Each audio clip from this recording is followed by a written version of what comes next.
I want to thank Illinois AIA for allowing me to present this year at Reconnect 2.0. The title of my presentation is 80 Years at the Corner, Using Digital Technology to Preserve Chicago's Baseball Palace of the World. My name is Brian Powers. I'm a project architect at Smith Group. My experience spans nearly 30 years in the industry on a variety of typologies, including preservation and sports facilities, which you'll see an example of this afternoon. The objectives of my presentation is, first, to learn how Comiskey Park influenced early 20th century ballpark development. Second, identify strategies how architectural information was located, organized, and assembled to tell a story of a structure demolished decades ago. Third objective is to understand how digital tools, such as building information modeling and virtual reality, can be valuable for architectural preservation, education, and valuation. Then my final objective is to learn how to identify relevant data and how to embed it in predefined objects for use in artifact tracing to better understand architectural elements. Now, a little bit of history on Old Comiskey Park here in Chicago, Illinois. It's the home of the Chicago White Sox from 1910 through 1990, the Chicago American Giants of the Negro Leagues, and Chicago Cardinals of the NFL. Now, Comiskey Park replaced the old wooden Southside Park after it opened July 1st, 1910. Now, this was the start of the early 20th century building park boom, which Comiskey Park played a large role as new ballparks sprung up across the country. It was built at a cost of $750,000, which by 2020 dollars, it's roughly $20 million. Even though it was a lot of money at the time, it's a pretty good bargain compared to some of the costs these days. Now, Comiskey Park was the oldest baseball park in Major League Baseball from 1970 through 1990. This was at the time when we saw the demise of Forbes Field in Pittsburgh, Shibe Park in Philadelphia, and other parks around the country.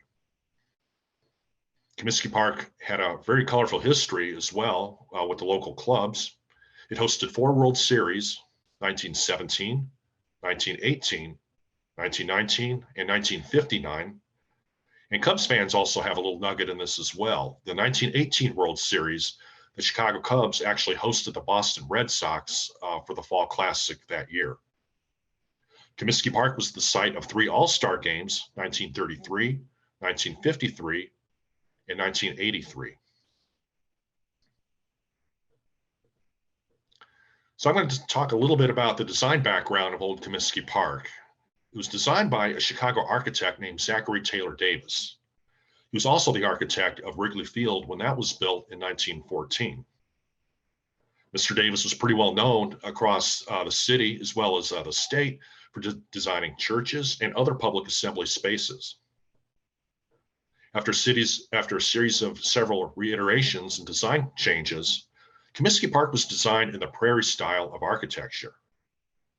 With Mr. Davis's background in church design, he created arches that resembled cathedrals, which earned the baseball stadium as the baseball palace of the world. These arches allowed natural light into the cavernous ballpark. It also permitted cross ventilation and offered views to the city for the spectators that enjoyed it. What was also interesting is Comiskey Park embraced the early use of the automobile. The automobile was still a pretty novel item at the time, and nobody really realized how big it was about to become. Well, Comiskey Park had parking garages in the outfield pavilions, but in an ironic twist of fate, it was the automobile that really was a big part of the demise of many urban ballparks across the country many years later. And certainly Comiskey Park was no exception. And probably the most remarkable aspect of Comiskey Park was the fact that it was built in less than 5 months. Ground was broken in February of 1910 and ultimately opened July of that year. The initial capacity was 28,000 people, and certainly over the course of the next 80 years, it did see a series of alterations and expansions. Probably the most notable expansion was in 1927. This expansion added additional 24,000 seats to the outfield as the upper decks were extended towards center field. There's also a center field bleacher section in the middle. In addition to the increased seating capacity, the vocabulary of the arches were able to be articulated across the outfield and the rest of the ballpark. So anytime there's a picture, old game footage shot from the ballpark, those arches were a very noticeable signature element. The second biggest addition didn't occur until very later in the park's existence. Back in the early 80s, 34 luxury boxes displaced several thousand seats in the upper deck. This also included a large press box renovation and an elevator addition on the front end of the ballpark. Now, this is how the ballpark looked to many White Sox fans as they experienced Comiskey Park during the last several years of its existence. During the final season in 1990, capacity was just under 44,000 seats at 43,951.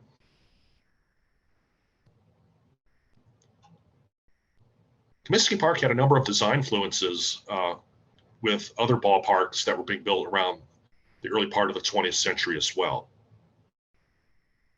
Some of the biggest included fire protection, which in ballparks is probably the biggest challenge as baseball became more popular in the US from the late 19th century and early part of the 20th century.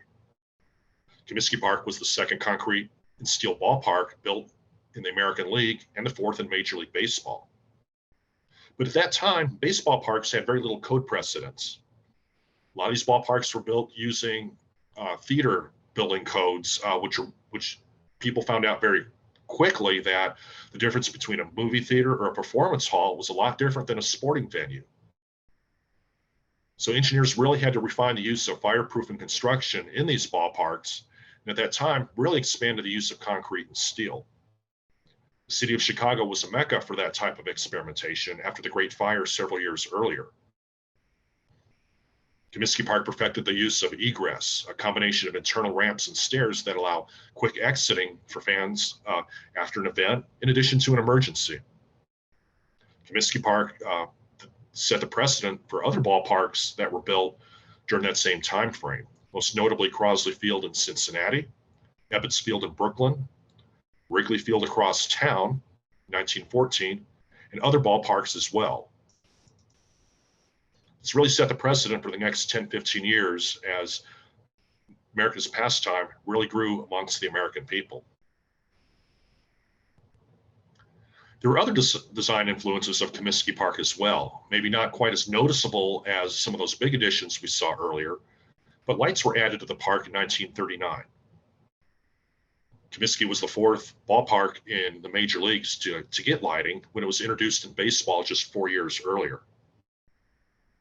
Other noticeable things were what was called the Bard's Room. It was really the first type of club lounge introduced in stadium design. This was an exclusive lounge area that Charles Comiskey, the owner of the White Sox, entertained his hunting buddies in addition to members of the press during the early years. Comiskey Park also had other technical innovations such as operable glazing in the press box, which really offered new ways to experience the game. And also at that time, during Comiskey Park's 80 years of existence, various owners have pushed creative ways to generate revenue in the park. One of the more noticeable owners of the White Sox was a gentleman named Bill Veeck. He owned the White Sox under two separate occasions. First time in the early 60s when he installed the exploding scoreboard in center field. You can see a picture of that in the center of the screen here. He also was known for whitewashing the park in 1960, which was somewhat of a controversial move because he painted the entire ballpark white to cover the natural brick in an effort to kind of spruce it up. But many believe, or it is a fact, that the real reason was at that time the ballpark was starting to show its age a little bit, and they're looking for new ways to cover that up. Other things such as picnic areas and other revenue zones were very popular, and a lot of those implementations in those days were carried over to a lot of the same ballparks in the 20th century. Most of these items can be seen in the new White Sox Park or the most recent White Sox Park across the street. Now, my involvement with Comiskey Park started as a college student in 1990. This is part of a field trip I'd taken to Chicago in an effort to study the city's historical architecture. One of my assignments at the time was to take an old structure and essentially deconstruct it to study the details and how it evolved over a long period of time.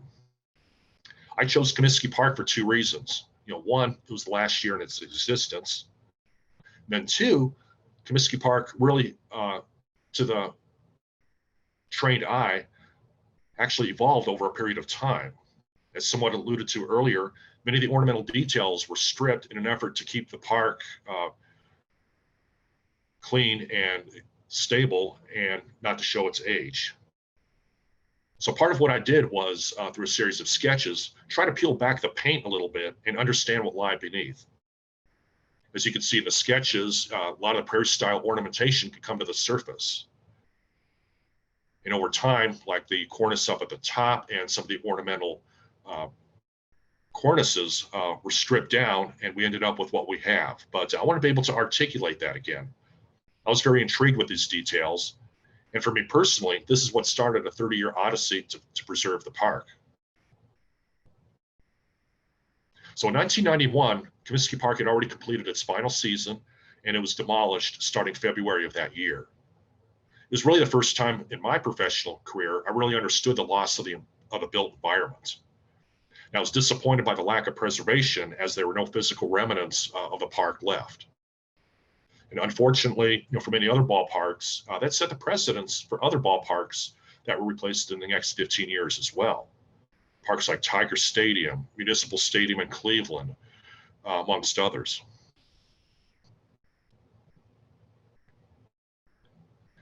So in my case, the search was on for drawings, photos, and historical records.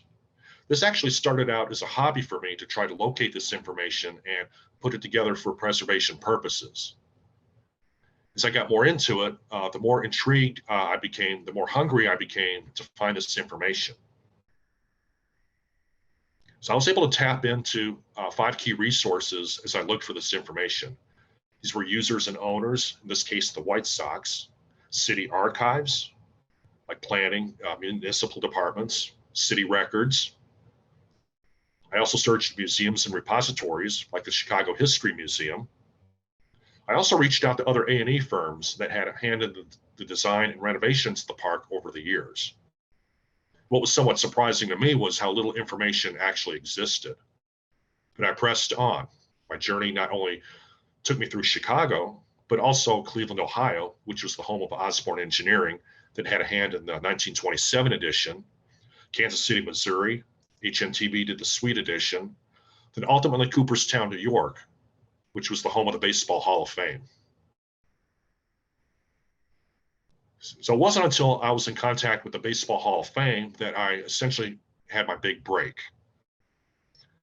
Just a few years earlier, apparently some drawings were found in the elevator shaft during the course of the park's demolition. There were people that found the drawings were savvy enough to save them and send them to the Hall of Fame for preservation. So once I reached out to them with the information I found at the time, we found that we were able to collaborate on a baseball exhibit called Sacred Grounds back in 2009. Comiskey Park was one of 4 ballparks that were highlighted in this exhibit, largely the result of the information that we were able to pool together. It wasn't long thereafter that I was able to reach out to these couple A&E firms, and I was put in touch with one of the original engineers on the park, who was very kind enough to provide me his drawings. So over a course of time, I accumulated quite a bit of information on Old Comiskey Park. It's quite voluminous, lots of drawings, photos, other information. But the question became, what do I do with all this information? How can I share it? How can this be best experienced by other people? Well, my original intention was to develop a comprehensive set of as-built drawings in AutoCAD, which was the technology at the time back in the early 2000s.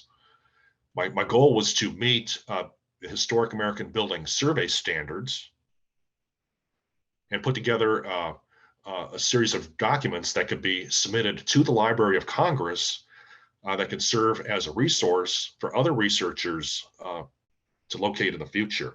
This would be a permanent document on hand because the Library of Congress did not have very many ballparks at the time. It could be a very valuable resource to understand the design influences we discussed earlier. Now, one of my biggest challenges was before I even thought about submitting this information, technology was really starting to advance at that point in time. Computers were becoming more powerful, software was becoming more powerful, building information modeling was being introduced. So I wanted to take a step back, and I was personally challenged to find a better way, maybe that I can share this information and people can experience it. So before I was able to do that, I want to be able to boil down the project and identify a series of values that would be helpful to understand before I embarked on this part of the project. To be able to integrate a project like this with advanced technology, I identified a series of 4 values. First, the ability to host data and ability to extract it. Second would be the ability to continually add, adapt, and refine the information as it becomes available, both short and long term. Third would be the ability to catalog this information and use it as an educational tool to allow us to piece together this data through a series of elements to better understand the collective components within the entire structure itself. So I think once I was able to identify these values, that would allow me to incorporate this information into other platforms, such as virtual reality and other emerging technology to convey the story. So at that point in time, I started to model this project in Revit. Now, the challenges with any software, there's certainly obstacles that are faced. So in order for me to meet the values, I wanted to be able to achieve a certain level of detail in development to put forth the values identified earlier. Some of these include facade challenges and details such as ornamentation, structural, period technology, incorporation of data material like signage, and also other articulations like circular arches, the ability to effectively model it and tell the story. I also want to be able to retain documentation standards like the HABS requirements identified earlier. I also want to be able to have the ability to incorporate and customize data fields within certain elements of the project so we can learn more about pieces and parts of the project as the years go on. So part of my goal was to create a level of development detail which will enable not only architects and designers, but the average baseball fan to experience this model and project in a much deeper fashion. So this leads me to artifact tracing. This is the process of isolating data within the model to trace elements and properties from multiple elements in a structure to learn more about it. This is where we can leverage the power of building information modeling and data filtering to identify specific information.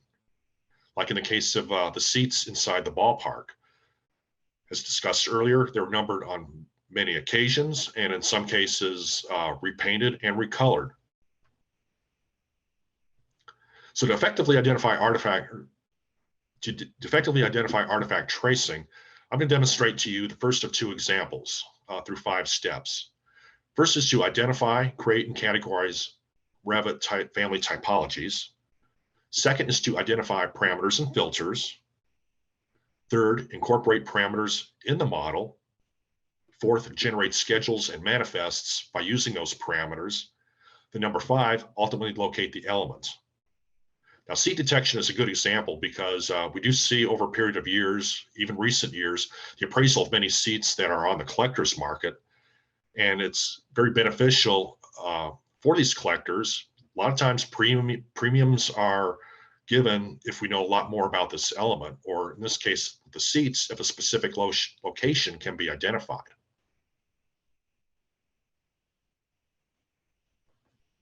So the first step is to identify, create, and categorize Revit family typologies. Comiskey Park had 4 basic seats in its structure. You can see 2 examples off to the right. There were also theater type seats in the luxury boxes and box seats for the golden boxes behind home plate. But what we did do here was we have to understand that each element has subcategories and types. So using a random seat, what we could do is identify, which is the second step, various parameters and filters.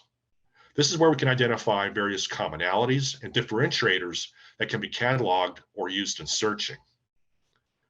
Here we can start to identify clues within each element. Like in this case, the seat. Each element can have a story. Like the example you see on the screen, you can see the two different types of seat numbers that are still evident. You can see the different colors of undercoat, different colors of paint, like in this case, blue, if you could see that pretty closely. Different types of seat stanchions. Were they floor mounted? Were they riser mounted? Or maybe they were on the aisle. The seats that were located on the aisle had ornamental grillage, like you see on the image on the right. So you want to be able to identify these clues. Now, since the seats were renumbered and painted over the years, it's also helpful to think ahead a little bit and identify subcategories or aliases, if you would, as things were covered up over the years. So the third step is to incorporate the parameters into the model. There are three different ways or three different types of parameters in which we can do this. First is shared parameters, which allows you to schedule, sort, and filter. The second is shared parameters, which are great for scheduling and tagging. Then you have global parameters, which are specific to a single project file. So by identifying those parameters, in the case of my project parameters were a lot more conducive for what I wanted to do. And I was able to effectively identify the categories and different aspects of these artifacts that we saw earlier. I'm able to pull those out individually, sort those into a filtering process, then start to generate schedules and manifests. Through Revit, you have the ability to identify these particular fields and begin to filter them. So if you look at the seat example that we were looking at earlier, we could, to find a location of this seat, you can pull out the appropriate filters, use the schedule properties to filter them out. Like in this case, I'm using seat number 303. And as you move forward and filtering them, model and the data that's embedded within the project can help identify and sort all the seats that have seat number 303 in it. So in this case, there were 6 examples. When you look at these examples, looks like one of them also was number 20, like you saw in the previous sample or picture. That tells me where that seat was probably located in the ballpark. So with this kind of power, you could highlight it in the model and ultimately locate the element. So just based on the data that you plan and enter in the model, you can effectively identify the location and pull up the properties of that particular element to learn more about it. So that particular seat you saw in the picture was installed in 1927. So once we're able to identify the fields on our particular elements, we have the ability to generate schedules and manifest based on the pertinent information we identified earlier within our example. So looking at the seat example that we saw, we're able to filter these elements to identify the location in the ballpark where the seat was. So by doing so, using seat number 303, it generated 6 examples that we see here in the schedule. And by looking at the other numbering systems, like in this case was seat number 20, looks like we have a match on one of the numbers. So we could, through our ability to highlight in the model, we could tell precisely where the seat was located in the ballpark.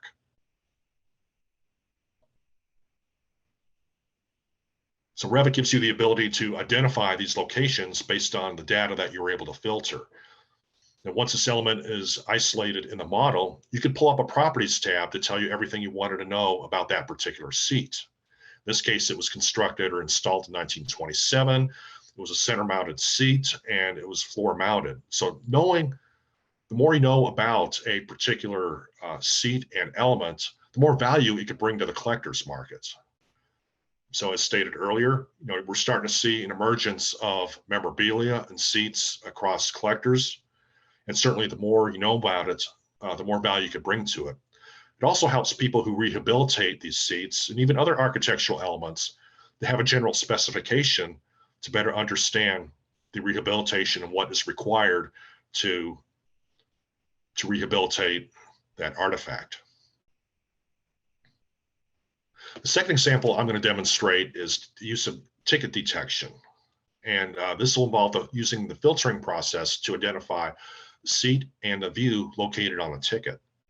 Let's say you found a ticket stub in your grandfather's drawer from the 1959 World Series. You could actually enter the data on the ticket and experience maybe the game and the view that he experienced on that very day. In this case, it's section 29, row 17, seat number 1. So using what we did similar to the seats, we enter that same data and we're able to identify the location where this may have existed in the ballpark. In this case, we actually had a match, and you can see from the seat locator schedule, the data was able to identify and highlight in the model where the seat is located. So once you filter it, you could find out and plan where the stadium seat was located. In this case, this is just a snip of a plan, but it's actually located behind home plate off to the third base side. So much like we did the seat, you can actually pull up the properties tab, learn more about the seat, and you also have the ability to embed a view as to what the perspective was like actually sitting in that chair. So the person who bought that ticket back in 1959, this is where they saw the White Sox play the 1959 World Series. So the second part of my presentation is virtual reality integration. This is where we want to be able to offer the ability to not just architects and designers, but people and baseball fans to experience the benefits of this model. Now, once we developed a model such as Comiskey Park, like I've done, it's important to be able to have it developed in such a way as to where we can allow proper integration into the virtual reality platforms.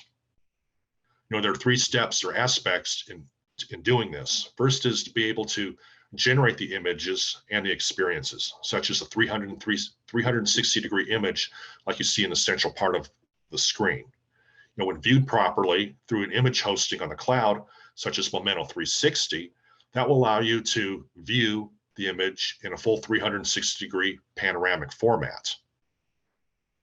That can be done with viewing tools such as Ulio, which allow you to not only view an image in 360 degrees, but also maybe walk from one room to the next and experience the park or the structure as if you were really there. I tested a number of software and found that these 3 add-ons were very conducive for what I was wanting to articulate, in my project. So there are 2 types of virtual reality.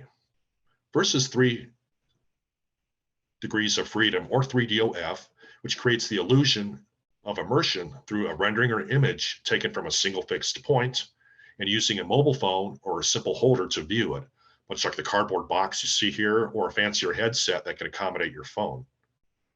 You also have 6 degrees of freedom, or 6DOF.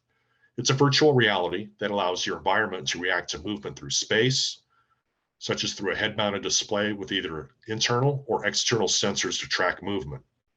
As you can see in the image on the right, we have handheld devices that would allow you to walk through the ballpark. I'm going to demonstrate to you an example of 3 degrees of freedom. Now, this example will engage the audience. So if you have your phone handy, you can try scanning the QR code off to the right. And when doing so, you should see an interactive digital image that will allow you to pan from the same perspective from home plate. So we'll go back to that image of home plate in the existing parking lot that's there today. And if you scan the QR code, you should be able to see a 360-degree image like you see on the screen here. So I'm going to pull this up, and for those that are not able to see this with your phone, I'll demonstrate to you the ability to be able to pan around and look at the ballpark as if you were standing in the batter's box awaiting the next pitch. So you could essentially look all around at each perspective, various perspectives, see what it was like to stand inside Old Comiskey Park. Looking down the first base line, then center field with the scoreboard, down the right field line, then you're back at the beginning.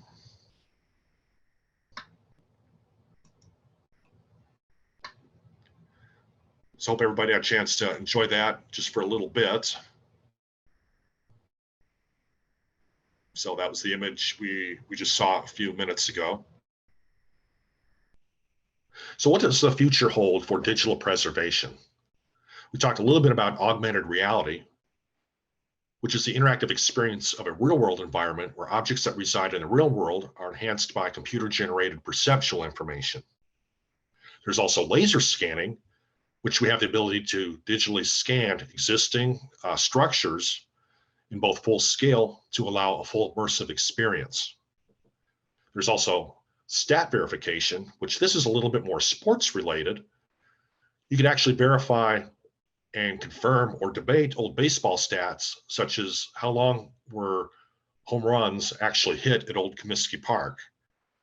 One of the biggest debates was how far did a roof shot home run actually go? Well, with today's technology and the model, you can actually more realistically define how far that home run was actually hit. So you can settle that debate, who hit the longest home run? Was it Greg Luzinski or Ron Kittle? There's also museum immersion, where you have interactive kiosks to immerse yourself within architecture and explore floor plans in a fashion where you can walk through them and experience them in real time. Video gaming is also becoming real popular. Advancements in the integration of sports and gaming is becoming very extensive in the last 10 years. And it's also a good way to connect with younger fans from the history of the past as well. So to cap off my presentation, I'd like to take you on a 3-minute fly through of Old Comiskey Park, then open it up for questions.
Well, welcome everybody. Thank you so much, Brian. That was just fantastic. I am a lifelong Sox fan. And so when your presentation came in and I was like, I'm moderating that. I can't wait to see it. And like you, I think, you know, this was my first experience with a building being torn down, a building that I loved, a building that, you know, as a family, we went, that was a big highlight every summer to come up for a Sox game or two. And I remember, you know, talking to my parents about it, and I was like, what do you mean they're tearing down Comiskey Park? Why would you do such a thing? And so I think it really put me on the path to historic preservation, which I ended up going to eventually in graduate school at the School of Art Institute in Chicago. And so let's talk a little bit. Like, this is quite the undertaking, quite the passion project. You know, were there ever times where you're like, forget it, I can't find this historic artifact I need, or I can't find that data, or I can't do that? I mean, are there times you want to just quit and give up on this? Yeah, there are times. Sometimes I felt I bit off a little bit more than I can chew, but like you said, you have to remember this is a passion project, and sometimes it's through happenstance, it's through the element of discovery. You know, things just happen that might take you down on an unexpected path. You know, in my case, it was just luck of the draw. You know, I was able to, very fortunately, through enough persistence, being able to come across the documentation, you know, I was looking for, and that just kind of kept fueled. I was continuously fueled my desire to keep looking for more. I mean, I thought it's kind of a momentum thing. I think the more you found, the more the ball kind of got rolling, and that allowed you to dig deeper in a lot of different ways. So you would just find a little bit nugget here and there, and that kept you, you know, that fueled you a little bit longer to stay on it a little bit longer and continue with it. Yeah, exactly. Yeah, because sometimes, you know, like in the case of the Hall of Fame, I reached out to them back in the late 90s. They didn't really have anything at the time, and it wasn't until a couple years later they they remembered who I was and what I was looking for, and they contacted me again. And yeah, and then it kind of kick-started the project again. You know, like a lot of projects, you know, sometimes, uh, you spend, you know, chunks of time, then kind of tapers off for whatever reason, then you get back into it. And before you know it, you know, in my case, 3 decades had gone by Wow. by the time I was able to pull this together. Amazing project. Okay, we have a question in. Sox fans always debate whether Comiskey really needed to be demolished due to structural deterioration, or whether it was an economic decision to create more money generating features. Do you have an opinion on this? And by the way, great presentation, they say. Right. Thank you. Most certainly, there were quite a bit of structural deficiencies. I know they had to, the last 2 or 3 years, they had to close parts of the park down unexpectedly, and I think it really opened the eyes of you know, owners in baseball. But I think in hindsight, looking back, you saw what they've done with Wrigley Field, Fenway Park, and now even Dodger Stadium. That there are ways that we can certainly produce, you know, these historical treasures, and I'm convinced Comiskey could have been saved, but that was at a time where baseball is a sport, you know, was at a crossroads in terms of what the owners were attempting to achieve in terms of revenue, you know, from the teams, and certainly as well as the ballparks. And Comiskey was kind of at the bottom of that in a sense, but unfortunately, you know, well, in one respect, what they did with Comiskey kind of kickstarted a domino effect with other ballparks in the country, and like temporarily, at least for a good while, made other clubs realize what they can and what they can't do. And in hindsight, I think there's some things they could have done with Comiskey, and other parts, were probably justified. And it's funny though, there was a great era of demolition, as you mentioned, and it wasn't more of like it needed to be more entertainment, less about actually the sport itself. We've got to entertain these fans more, so we need to add more bells and whistles. We need to bigger and better, and club boxes and all these fancy things. Is that what really was kind of pushing this? Like, oh, we need a new stadium. This will no longer be good enough for us. Exactly. Certainly, way owners were always looking for new ways to generate revenue. TV and cable were becoming as big as ever. I did forget to add, obviously, for those that were around in the late 80s, Tampa Bay really tried hard to lure the White Sox to move to Florida.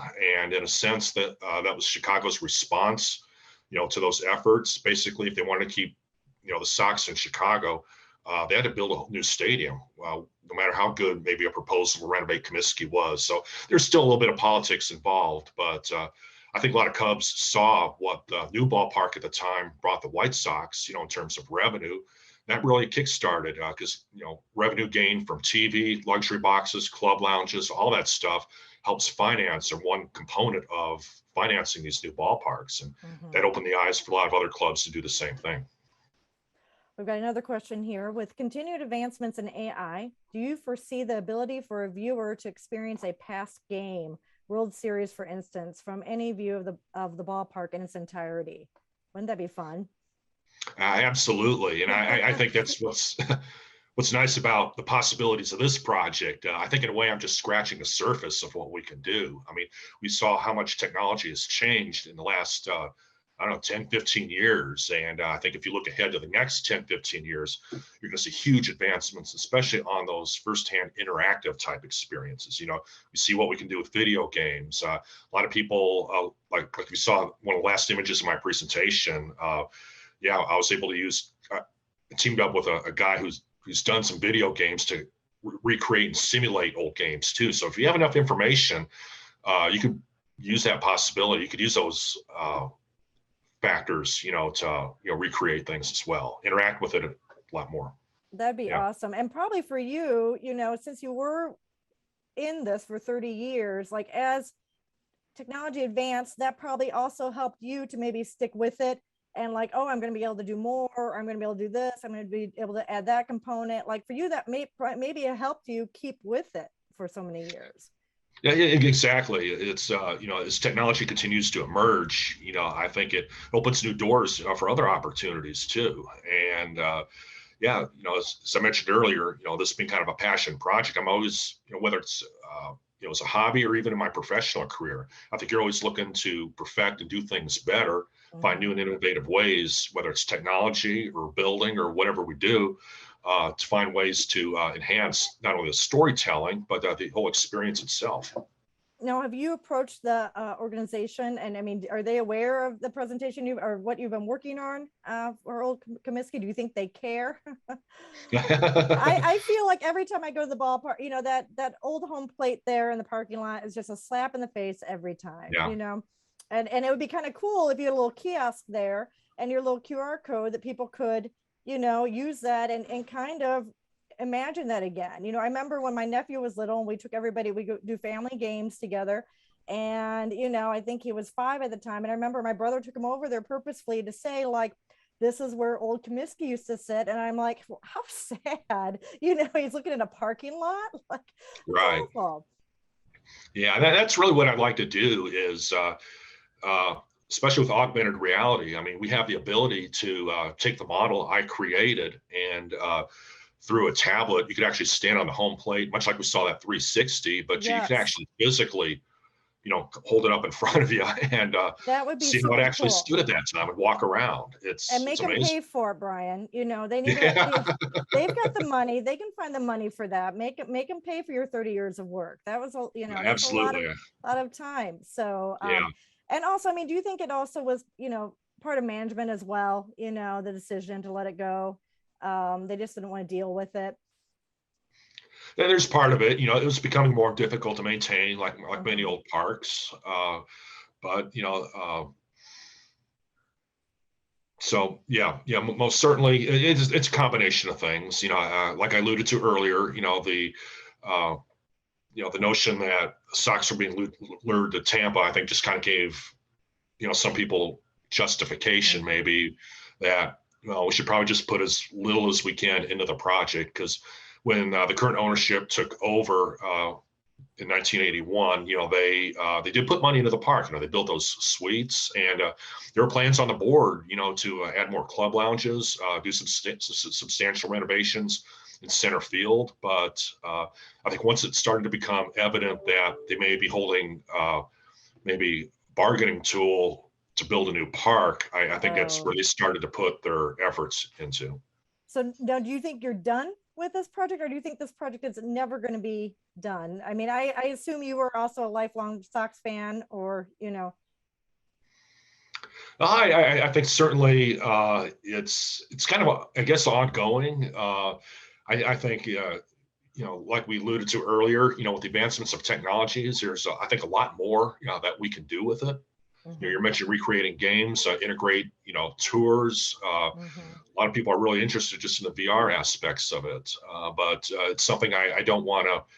Now that it's out there, I'd like to have people experience this. And I think not only just with this ballpark, but our architecture history in general.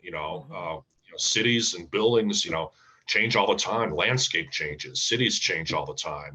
But yet I think it's important we don't lose sight of our history, our legacy, and what got us here in the first place. Absolutely. Chicago's a great city for architecture. Absolutely. Now, do you own some of those original seats? Or any of those? Unfortunately, I do not. I wish I did. I know, me too. Me too. I think they went for quite a penny. But do you own any historic memorabilia, or just what you have gathered, since you started your research? Do you have some original architectural drawings of Comiskey Park? Yes. Yeah.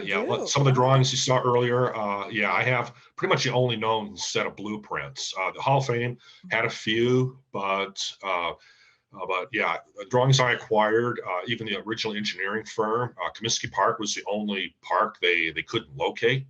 But I was fortunate enough, I did come in contact with one of the original engineers on the park, and through his very kind efforts, kind of willed those over to me. So in a way, I'm kind of the keeper of the park. But I do have. Say, like, did the Comiskey family, anyone keep any of that memorabilia from the old park?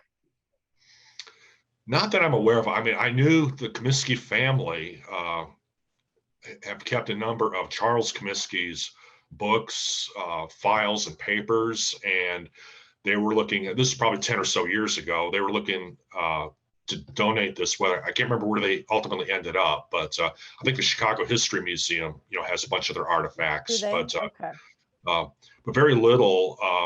As my earlier research found out, this information I was able to gather over this long period of time is very hard to come by. And I think so many times you just have to be in the right place at the right time, and I was very fortunate. And I thought, given the fact of the rarity of these materials, I really did want to find a creative way to share this with baseball fans and architecture people as well. It's really great. We have a few minutes left. Does anyone have any further questions? You can put them in the Q&A. And personally, also watching what got me excited when you mentioned some of my favorites are, I remember very vividly the Winning Ugly series, with Greg Luzinski and Ron Kittle. And my favorite, Carlton Fisk, whom I got to meet, I waited in line at Lincoln Mall when I was like, I don't know, 4th grade for 3 hours, but it was worth that 3 hours to meet him. Robin Ventura, like those were my teams. I remember those guys so well. A lot of fun. And I was very glad that they had a successful season. They didn't quite do what I wanted. We all wanted them to do in the playoffs, but, they got there. Yeah, that's great. Interesting story. If you're familiar with the organist Nancy Faust, she's of course, she's probably one of the, I mean, she's a Sox institution. Blonde curly hair at the organ, absolutely. I remember Nancy. But yeah, she's very kind enough to do the video you saw. She's kind enough to do the soundtrack for me on that, as well as some other stuff I put together. So, Oh, that's people awesome. have So you know reached out Nancy over the years. personally. That's really cool. Yeah. Very cool. Well, if we don't have any more questions, I think we're going to let Brian go. And we've got, then you've got a few minutes to get into the second set of breakouts. Again, I really enjoyed this. And are we your first official presentation you've done on this, or have you done several now? Yeah, actually the first, because I Oh, technically, a lot of the information you've seen, I completed, just this last year. So it's nice to be able to pull it all together. Well, we are glad that we were the first, and I take pride in that. And again, I mean, when I was watching this, I watched it the other night. I'm like, I just loved it. I just really loved it, and reminisce about my family and I going up, and we were always on the third baseline. We never were allowed to eat from vendors. My mom always packed lunches, and but it just brought back great memories for me. And I'm gonna have to probably share this with my brother. So. Great. Spread the word. Yes, I will. Well, thank you again. We're so glad you were able to do this for us, and hope you enjoyed any of the conference you were able to sit in on so far. Yep, it's been great. Okay, wonderful. Well, nice to see you. Thank you very much. Thanks to everybody for watching. All right. Thank you, everyone. And so the next set of breakouts, I'd start at 2:30. So you have a couple minutes yet to get into your next set of breakouts. Thank you for being with us. Bye-bye. Thanks, Stacy.